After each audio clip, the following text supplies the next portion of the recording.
창세기 11장 30절에 보면 사레는 임신하지 못하는 자이므로 자식이 없었더라 이렇게 소개합니다. 그러니까 사레가 누구예요? 아브라함의 아내예요. 그런데 이 아브라함의 아내는 젊었을 때부터 아이를 낳을 수 없는 사람이었어요.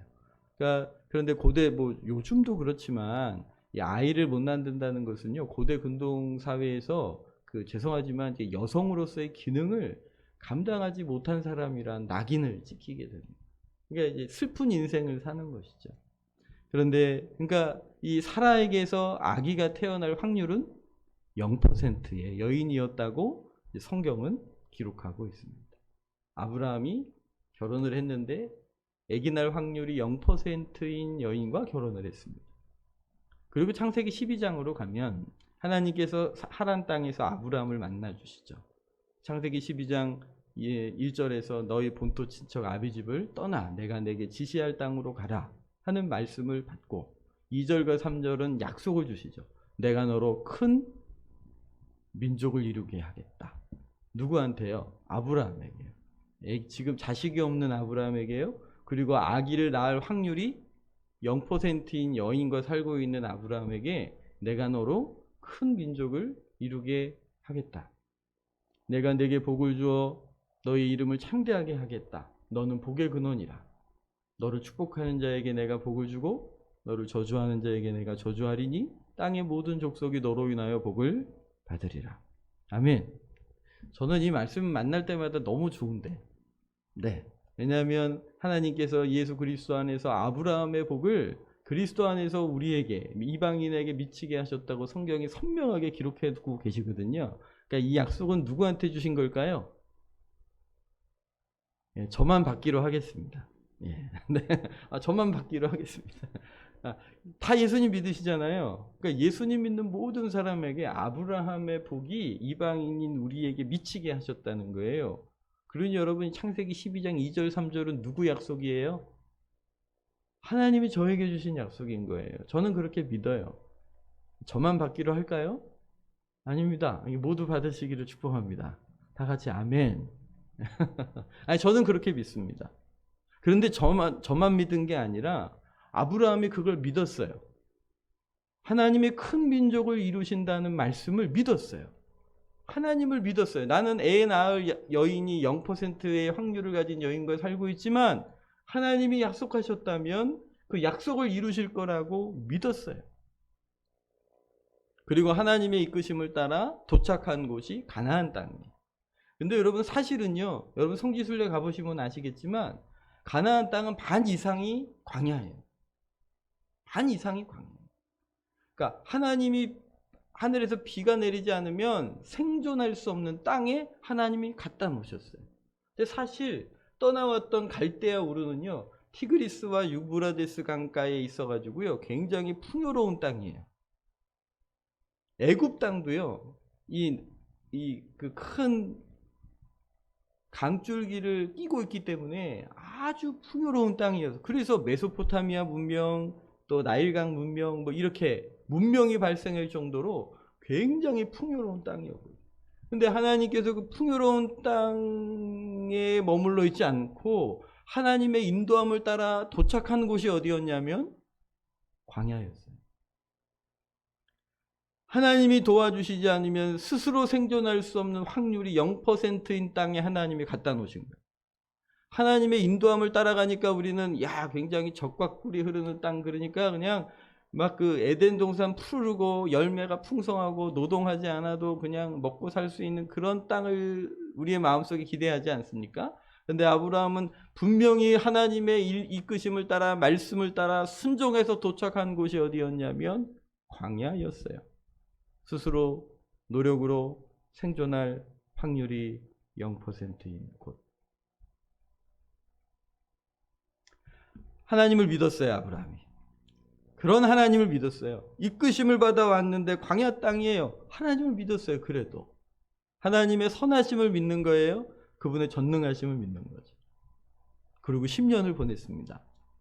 아기가 나왔을까요? 안 나왔을까요? 안 나왔어요. 그러니까 마음이 조급해지는 거예요.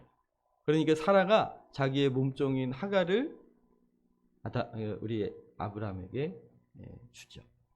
왜 그랬을까요? 사라도 0%고 광야도 0%인데 아직 누구는 가능성이 있다고 생각한 거예요? 86세 됐지만 아브라함은 아직 가능성 있다. 그래가지고 하갈을 넣어준 거죠. 그래서 아기가 태어나요. 누구요? 이스마엘. 근데 여러분 잘 아시는 것처럼 이 사건을 통해 태어난 이스마엘이 가족의 불화의 요소가 됩니다. 그리고 86세였는데 그때부터 99세 때까지 아브라함과 하나님이 친밀하게 만나 교제한 장면이 성경에 없습니다. 그 일로 인하여 하나님과 친밀한 교제도 놓쳐버리게 된 거죠. 그리고 15년이 더 흐릅니다. 결국 75세 때 하나님이 내가 너를 큰 민족을 이루게 하리라는 약속을 받은 후에 25년이 지난 후에 이삭이 태어납니다. 얼마나 감격이었겠어요. 그래서 이런 질문이 드는 거죠.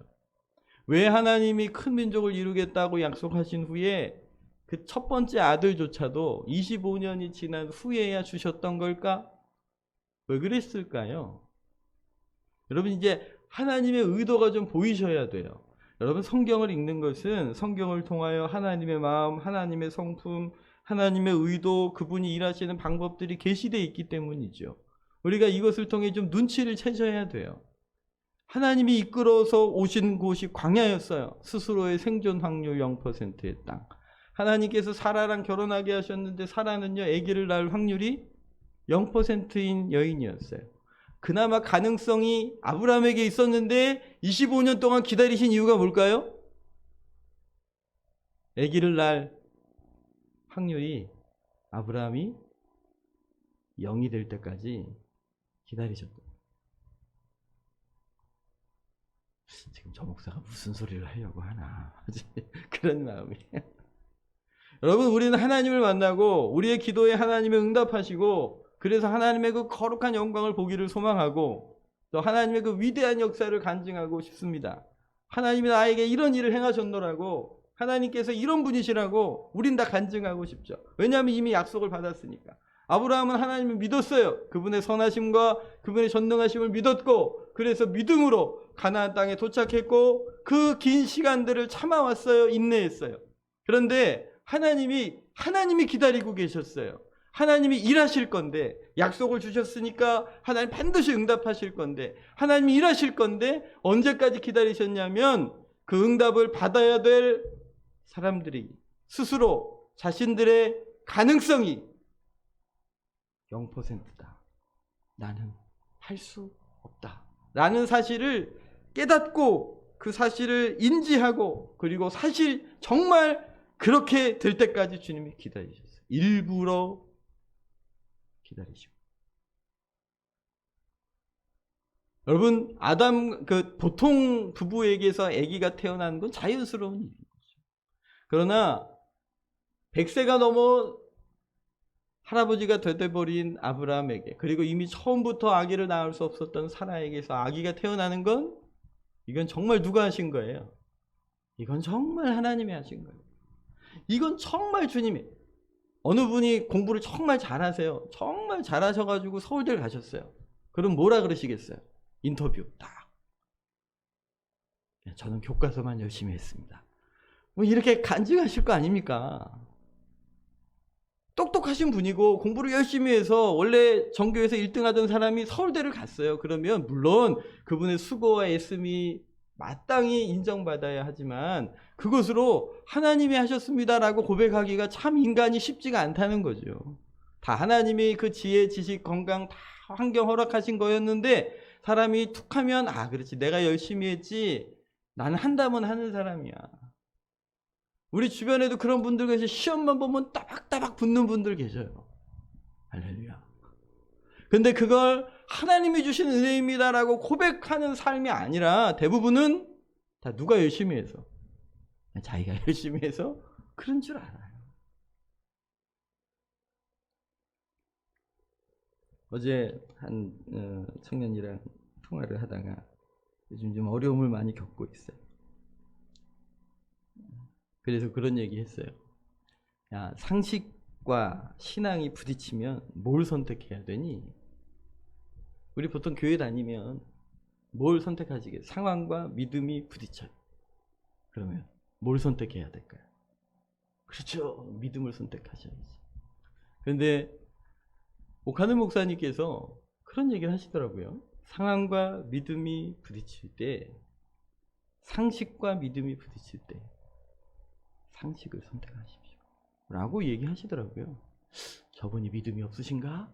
이렇게 오해할 수도 있지만, 그러나 물론 어떤 그 특별한 상황 속에는 분명히 이끄심을 따라 우리가 하나님께 순종해야죠. 그러나 상식과 신앙이 부딪힐 때는 상식을 선택하라는 얘기는 뭐냐면, 하나님이 이 천지를 창조하시고 천지를 창조하신 이 삶 속에 하나님이 움직이시는 창조의 원리들이 있잖아요. 하나님이 창조의 원리들을 순종하시고 따라가시고 인정하시는 게 중요해요. 그리고 하나님 거기에 은혜를 더하시면 그 창조의 원리를 뛰어넘는 기적을 베풀어 주시는 거죠. 그런데 일반적으로 하나님이 창조해 놓으신 창조의 원리도 따라가지 않으면서 기적만을 찾아다니는 것은 우리의 신앙이 무엇인가 중요한 것을 놓치게 할 수 있어요. 여러분, 영성이 뭘까요? 영성. 기독교 영성.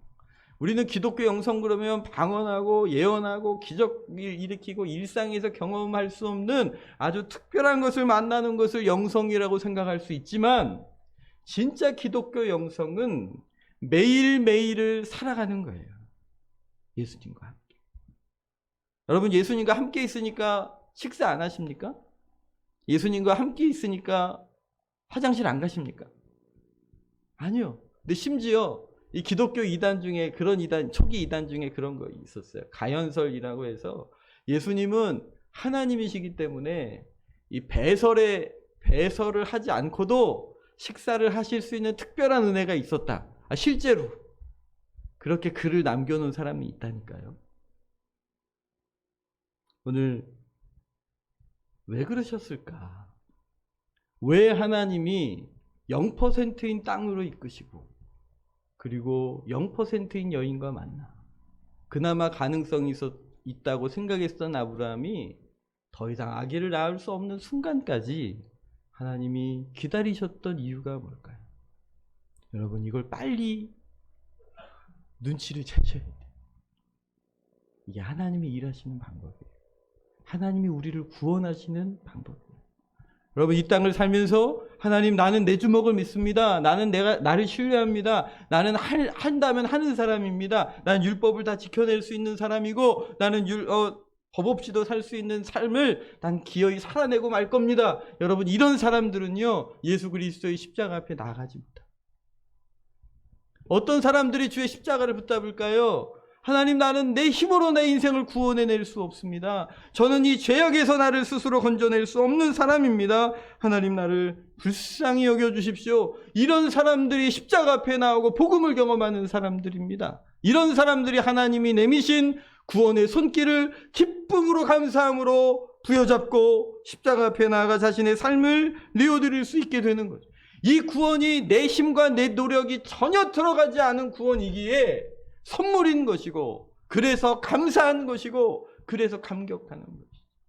죽은 인생을 살려내 주셨으니 주여 내 삶 드려 주님을 섬기기 원합니다. 자원하여 내 삶을 드리는 거지. 그런데 어떤 사람들은 예수님 믿어요? 믿는다고 고백합니다. 그러나 주님의 뜻대로가 아니라 예수님 믿고 구원받은 후에도 내 마음대로, 내 뜻대로 살기 원하는 마음이 내 마음속에 여전히 충만하시다면, 죄송한데 아직 그 십자가의 구원을 제대로 만나고 있는 것이 아닙니다. 왜냐하면 주님 일하시는 모습을 마음에 품으십시오. 왜 0%의 광야로 이끌어 가셨을까? 왜 0%인 여인과 만났을까? 왜 아브라함이 전혀 자녀를 낳을 수 없는 순간까지 기다리셨을까? 인간의 교만함은 끊임없이 자신의 의의를 만들어가요.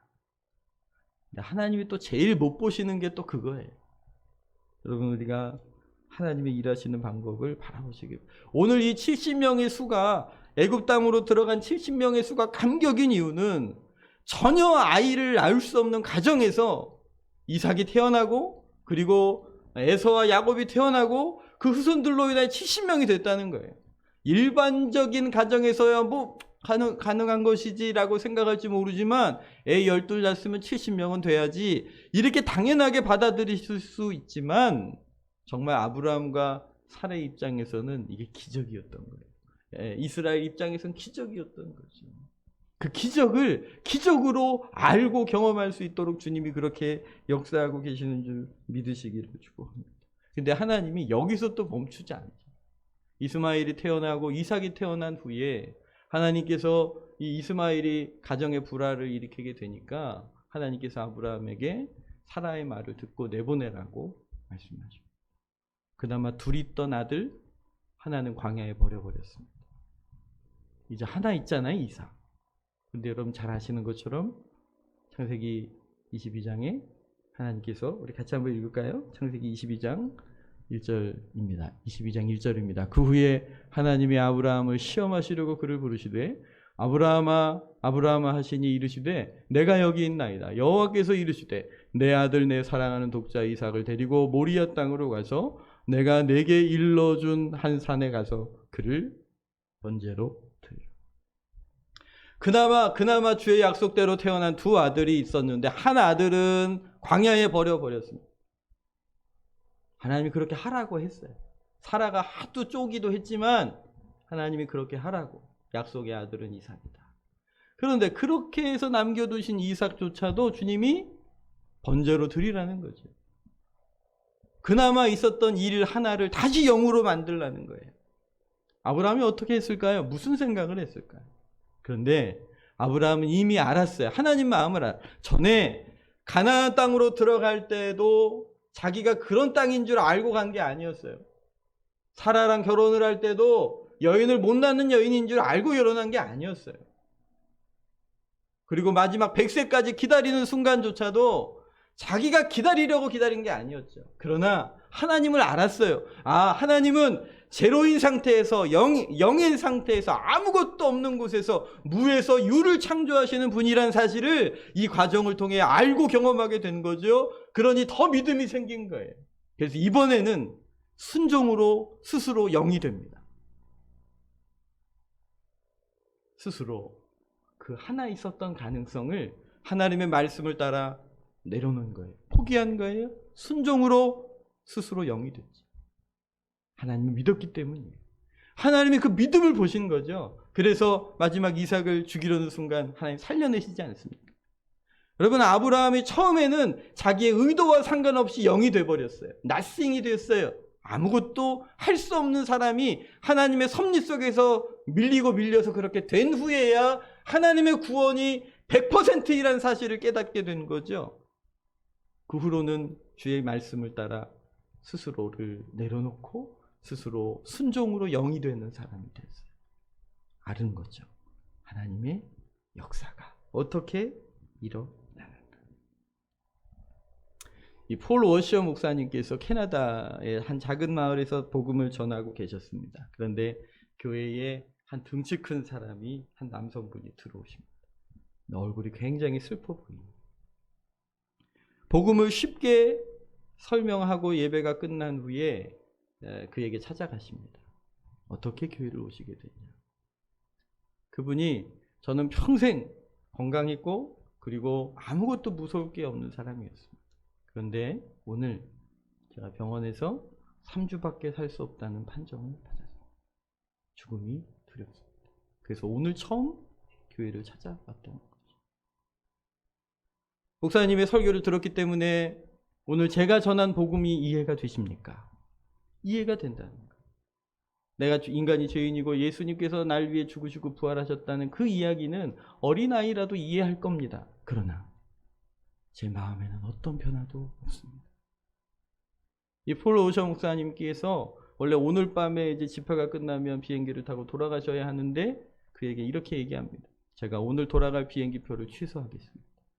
그리고 3주 동안 당신과 함께 있겠습니다. 함께 성경을 같이 읽기 원하시는데 그렇게 하시겠습니까? 하시겠다. 이유가 뭐였냐면 여러분 예수님을 인간이 죄인인 걸 알았어요? 예수님이 하나님이신 걸 알았어요? 나를 위해 십자가에 죽으시고 부활하신 걸 이해를 했어요. 이해를 했지만 내가 정말 이 용서가 필요한 사람인 줄 내 마음은, 내 영혼은 진짜 그것을 갈급하게 알고 받아들이지 않고 있었다는 거죠. 내가 죄인인 건 잘 모르겠다는 거예요. 내가 그 복음이 필요한 사람인 줄 모르겠다는 거예요. 내가 0%의 사람인 줄 모르겠다는 거죠. 그래서 그 목사님께서 그분과 함께 성경을 읽어가면서 성경을 설명해 주시고 이해를 돕고 같이 읽고 하나님의 말씀 앞에 그 영혼이 드러나면서 하나님을 알게 되는 것이죠. 하나님의 빛 가운데 나를 발견하게 되는 것이죠. 그러면서 점점점 내가 죄인이라는 사실을 마음 깊이 경험하게 됩니다. 그때 목사님이 다시 한번 요한복음 3장 16절로 가시죠. 하나님이 세상을 이처럼 사랑하사 독생자를 주셨습니다. 이는 저를 믿는 자마다 멸망치 않고 영생을 얻게 하려 하십니다. 이 멸망할 죄인이 예수 그리스도를 믿어 영생을 얻게 된다는 복음을 다시 한번 설명한 후에 이 남성분께서 정말 기쁨으로 내 죄인됨을 고백하고 예수님을 구주로 영접했다는 거죠. 저는 이 말씀을 들으면서 다시 한번 도전이 된 것이, 복음은 이해가 돼서 믿는 게 아니구나. 이해가 됐기 때문에, 그 정보가 내 안에 있기 때문에 구원받는 게 아니구나. 오늘 아브라함처럼 내가 정말 내 스스로 구원받을 수 있는 가능성이 0%인 사람이라는 사실을 정말 내 영혼 깊은 곳에서 깨닫지 않고서는, 예수 그리스도를 그렇게 100% 의지하지 않고서는 누릴 수 없는 게 구원이구나. 그런데 오늘날 많은 그리스도인들이 머리로 예수 그리스도의 복음을 알고 있는다 하여 진짜 구원받은 줄 알고 착각하며 살아가고 있는 거구나.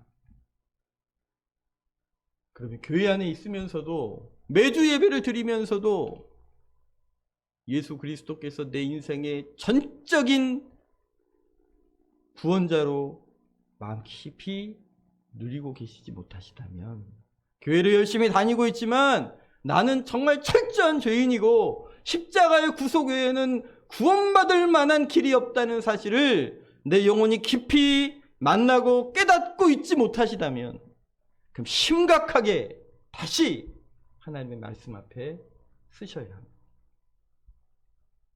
교회를 다니고 계시지만, 가정의 평화를 위해 교회를 다니고 계시다. 교회를 다니고 계시지만 교양으로 좋은 말씀 듣는 걸로 혹시 교회를 다니고 계시다. 아직 나는 뭔가 가능성이 있고 좀 더 선해질 수 있는 힘을 가지고 있는 사람이라는 생각에 십자가가 아니어도 뭔가 내가 할 수 있는 일이 많다고 생각하는 사람들이 계시다. 오늘 예수님의 십자가 앞에 다시 돌이키셔요. 정말 내가 0%의 사람이구나. 그걸 깨달을 때까지 하나님의 진리의 빛 앞에 쓰셔야 합니다. 주님의 복음을 알게 해주십시오. 하나님께서 또 우리로 하여금 이런 0%의 사람인 줄 깨닫게 하시는 게 여전히 말씀을 통해서도 알게 하시지만, 오늘 그분처럼 결국 우리의 내 스스로 통제할 수 없는 그런 고난, 그런 환경, 그런 사람들과 부딪히면서 내 힘으로는 안 되는 거예요. 우울한 거예요. 우울해요. 돈도 있고 아내도 있고 직장도 있고 유명한데 우울해요. 마음의 속이 텅 비어요. 그걸 견뎌낼 수 없어서 사람들이 무너져 내려요.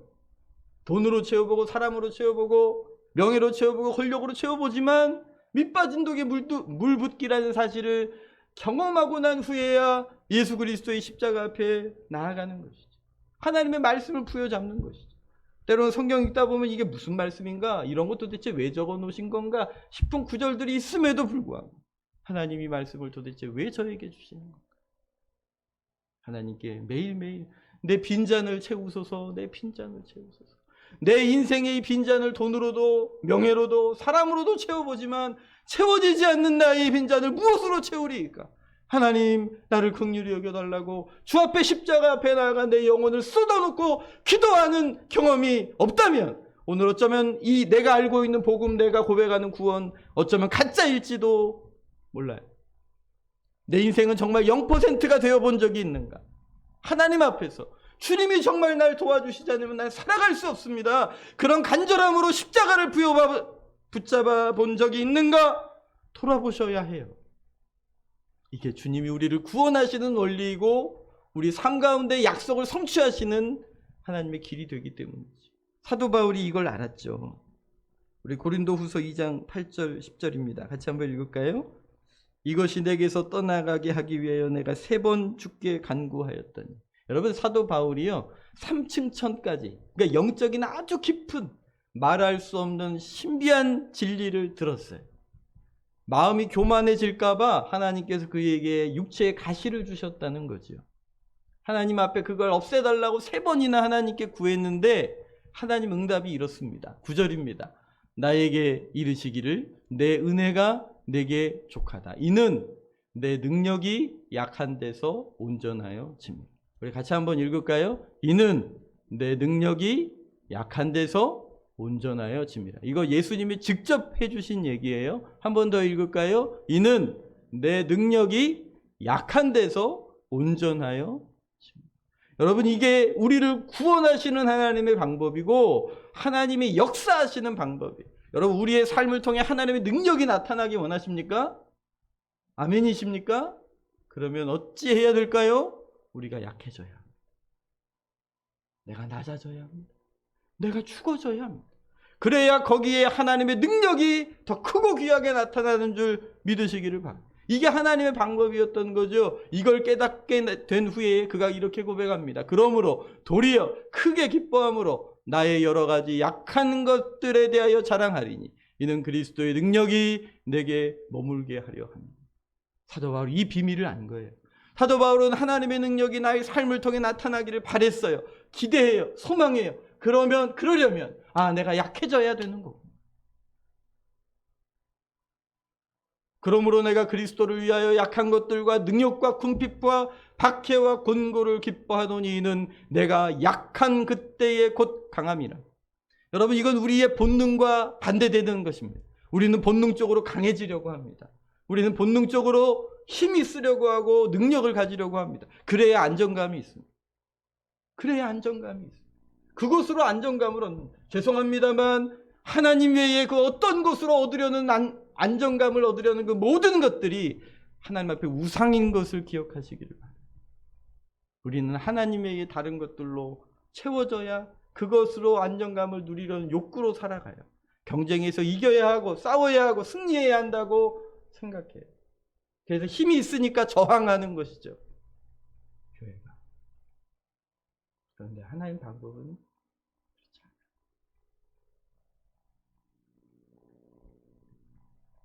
하나님 약한 곳에서 하나님 능력을 드러내십니다. 죽어야 삽니다.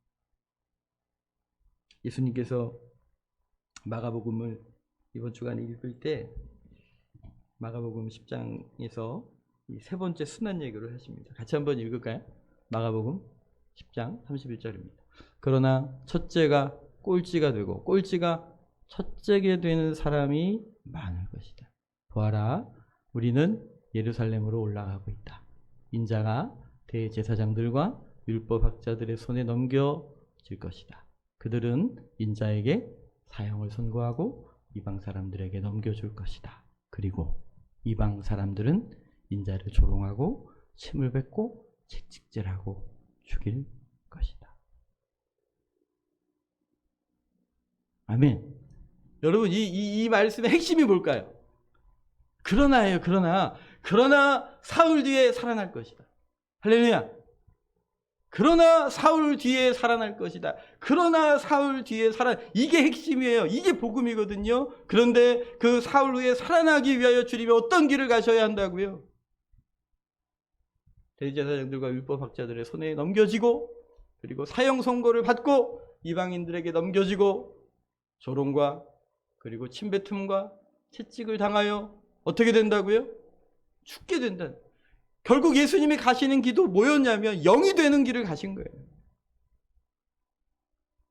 모든 것이 끝나버리는 그 자리로 순종하시며 가셨더니 하나님께서 그 영의 자리에서 일으키셔서 다시 100으로 만들어 놓으신 거죠.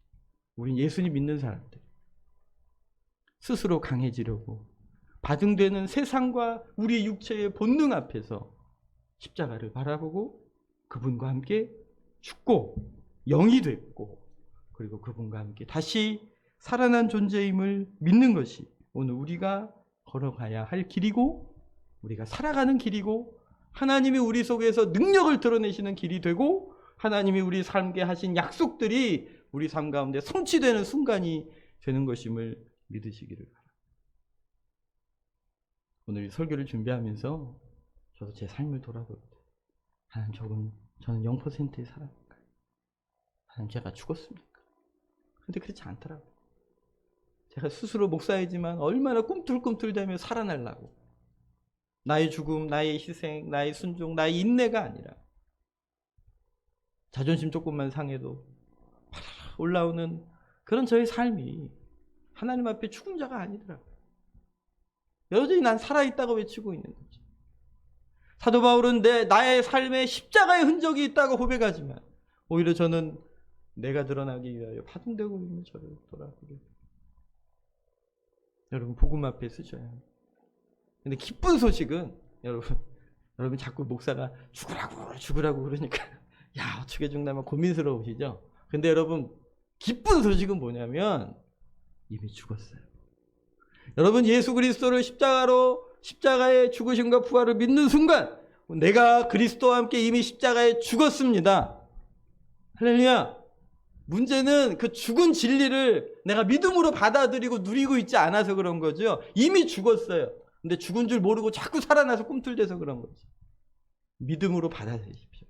하나님 앞에 십자가 안에서 전 이미 죽었어요. 여러분들이 꿈틀대려고 하는 어떤 상황과 그 삶 속에서 다시 십자가 앞에 서십시오. 주님, 그때 저도 이미 죽었어요. 이제 내가 사는 것은 나를 사랑하사 자기를 버리신 하나님의 아들을 믿는 믿음 안에 살게 해주십시오. 오늘 이 복음을 진리로 만나시기를 예수님으로 축복합니다. 우리 빛나는 교회가 한 17년 됐습니다. 17년 된 빛나는 교회가 중간에 굉장히 어려움을 겪어서 교회가 없어질 수 있는 상황 속에 처해져 있었죠. 그런데 그때 교회 성도님들 그 교회를 붙들고 여러분들이 애통하며 기도하며 눈물 골짜기를 통과하셔서 하나님이 빛나는 교회를 다시 일으키시고 은혜를 베풀어 주셔서 여기까지 인도하게 하신 줄 믿습니다. 교회가 영이 되려고 하는 순간이 있었던 거죠. 근데요, 저도 그랬습니다. 저도 그래도 큰 교회 부교육자들이 8, 7 되는 곳에서 부교육자로 사역하다가 그래서 저 개인적인 생각에 규모 있는 교회 있다가 이제 부교육자로 또 규모 있는 교회로 담임 목사로 가면 되겠다. 혼자 이제 그런 생각을 하고 있었죠. 근데 하나님께서 개척으로 확 밀어내신 거예요. 정말 다른 사람들에 비하면 아무것도 아니지만 저 스스로는 정말 할 수 없는 그 두려움과 염려와 그 자리에서 개척을 준비하다가 이제 마지막 개척할 장소와 건물과 이런 것들을 이제 계약만 딱 하면 되는데 그게 공중분해가 확 돼버린 거예요. 어떻게 그때 저를 하나님께서 빛나는 교회로 이끌어 주셨어요. 영과 영이 만났어요. 여러분, 0 곱하기 0은 뭘까요? 0이에요. 0 곱하기 0이 0이에요. 아무것도 못해요. 그런데요, 그 자리에서 하나님이 일하시더라고요. 하나님이 일하시더라고요. 저의 삶에도 그리하였고 우리 빛나는 교회 안에 그렇게 해주셨어요. 그리고 여기까지 있는 거죠. 물론 지금 외부에서 보면 빛나는 교회 작은 교회고 그런 교회로 보실지 몰라도 제가 보기엔 기적이에요. 제가 만나는 은혜는 기적이에요. 지금 만나는 이 사역의 현장은 기적인 거죠. 영과 영이 만나서 뭘 할 수 있겠어요. 그러나 거기 하나님이 역사하시면 응답과 영광이 드러나는 줄 믿으시기를 바랍니다. 그러니 여러분 이제는 하나님이 몰고 가셔서 영이 되는 사람 되지 마시고 하나님께 순종함으로 영이 되는 사람이 되십시오.